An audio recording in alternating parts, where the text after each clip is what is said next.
Welcome to the African Album Review Podcast, where we review Africa's best and latest music projects. Africa, Moody say.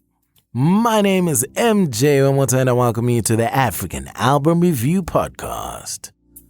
How you doing, people? How you doing? Me, I'm good. Definitely excited to be back on another album review if it's your first time joining us.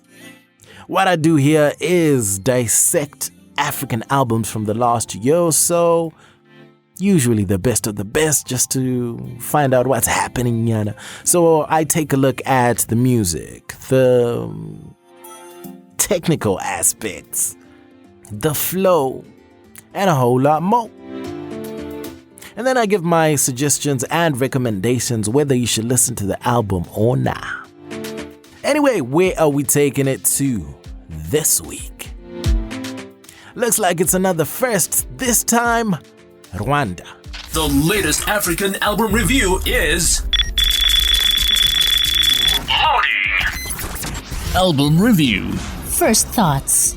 Amalon is a Rwandese singer that has a few singles under his belt and with a breakout hit from earlier in 2019. Today I'll be reviewing his very short 3-song EP called Yambi, released in 2019. This one is under 1,000 Hills Entertainment with an 11-minute runtime and no features. Album review. Let's analyze the music. The title track sets things in motion with a distinct Rwanda sound. I think my fam from Rwanda is really into slow, soothing love song with R&B vocals, style music. Am I right or am I right? Their most popular artists do that kind of music, and it seems to go down well with the local audience. And this is exactly what Yambi sounds like. It's slow, it's smooth, and it's just chilled out. Find us on motomusic.com. The song Jakubao comes through with a slow tempo, semi-island kind of vibe. This is the first Amalon song I heard, and I thought I surely must add the song to one of the Moto podcast mixes sometime. Yeah? That's how good the song is, with a layering of pianos, string synths that occasionally come in dark for that surprise element. And I'd say Jakubao is the kind of track you and your lover want to slow track to, swaying side to side with no care in the world and you're just in each other's arms kind of thing. I'm trying not to get lost. But yeah, the song is that good. It's really all about just consuming the beauty of love. The music video to Jakubao is equally beautiful, with about 700,000 views at the time of recording this review. This is one of the runaway hits of Amalon's career so far, so it tells you a whole lot, and it's that kind of song you definitely want to be a hit song. I'd say of the 3 songs on the EP, Derrilla is my pick for Off the Lot, and I can see Amalon getting a lot of continental fans with it. It is a perfect Afrobeats composition that he serenades beautifully with his smooth vocals and ability to hold chords.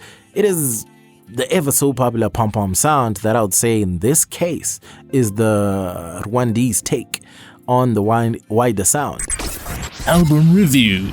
The technical side of things. Technically, the Yambi EP is quite dope. There was an occasional brilliance in the use of reverb to give his vocals some depth and communicate emotion, which I really liked. The end result is an ability to really feel the music that he's making.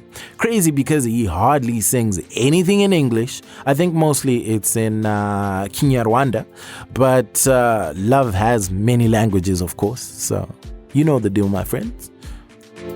I do know from a theme perspective, we're looking at some love songs, and it would be unfair to weigh variation of themes on a 3-song EP. It is 3 songs after all. So let's leave that at that, shall we?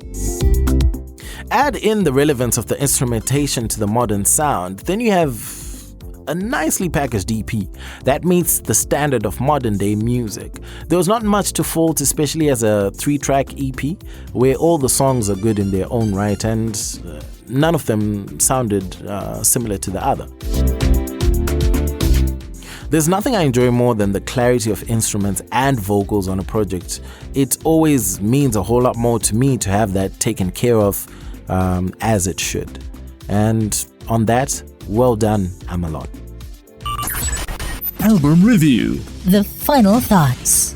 Overall, Amalon is a very talented singer that looks to become a mainstay in the Rwanda industry, if not East Africa, then Africa. I have hope for his talent because he definitely has it. I'm yet to hear a song besides Jegubao and Darila that I think will become a big tune beyond East Africa, simply because of the style of music. Some of the style of music hasn't really infiltrated Africa yet, so it's hard to sell. That being said, these songs are already around a few months to a year old, so the window is closing on them. But to be honest, there's only 5 or so songs so far from him that I could find on Spotify anyway, which means there's time and room to see how he develops as an artist. I'd say the Yambi EP in entirety sounds like Afrobeats-inspired slow bongo flavor. It gives us a lot of insight into who this man is and the kind of music he'll be blessing us with in the future. Amalon is really dope, and this EP should be getting more fanfare in my humble opinion.